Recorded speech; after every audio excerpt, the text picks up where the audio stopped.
Mes kryeministrit izraelit Benjamin Netanyahu dhe presidentit amerikan Donald Trump më 23 shkurt, rezultoi momenti vendimtar që çoi në shpërthimin e luftës kundër Iranit, raporton Axios, duke cituar 3 burime të informuara mbi bisedën.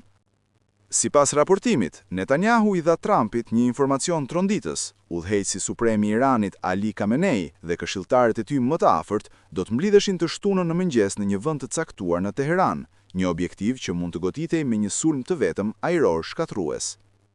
Telefonata, e mbajtur e fsheft nga shtëpia e bardhë dhe e paraportuar më parë, i dha përgjigje pyetjes që shtrohej ndërkombëtarisht: pse tani? Burimet thanë se Trump kishte shqyrtuar prej kohësh mundësinë e një sulmi ndaj Iranit, por nuk kishte vendosur për kohën. Informacioni mbi vendodhjen e Khameneit dhe rrethit të tij të ngushtë u konsiderua një mundësi që as ai dhe as Netanyahu nuk donin ta humbnin. Telefonata ishte kulmi i muajve të koordinimit mes dy liderëve. Ata ishin takuar 2 herë dhe kishin zhvilluar 15 biseda telefonike në 2 muaj para nisjes së luftës. SBA dhe Izraeli kishin shqyrtuar mundësinë e sulmit një javë më herët, por e kishin shtyrë për arsye inteligjence dhe operative, përfshirë kushtet e motit.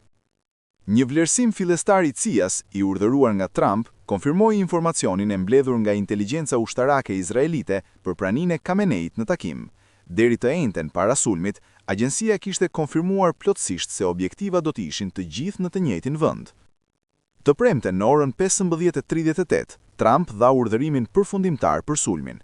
11 orë më vonë, bombat ranë mbi Teheran. Ayatollah Ali Khamenei u vra dhe lufta në lindjen e mesme kishte nisur. Sipas Axios, Trump kishte dashur të vepronte edhe më herët, madje në fillim të janarit, por Netanyahu kishte kërkuar shtyrje për të ndërtuar mbështetje publike dhe për të koordinuar më mirë operacionin. Plani fillestar parashikonte fundin e marsit ose fillimin e prillit, por zhvillimet e inteligjencës dhe shqetësimet për situatën në Iran përshpejtuan afatin.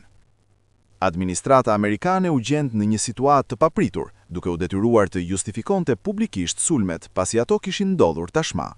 I pyetur pse nuk kishte plan evakuimi, Trump u përgjigj: sepse gjithçka ndodhi kaq shpejt.